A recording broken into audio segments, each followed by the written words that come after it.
How to delete blocked numbers on iPhone. First of all, let's navigate and open Settings app on your phone. Once you are inside the Settings app, scroll down and find Apps and open it. Next, scroll all the way down to find Phone app and tap on it to open.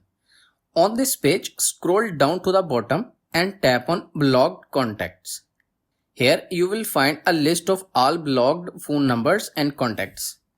To remove a blocked number, tap on Edit at the top right, and if you tap on the minus icon, you will see the unblock option.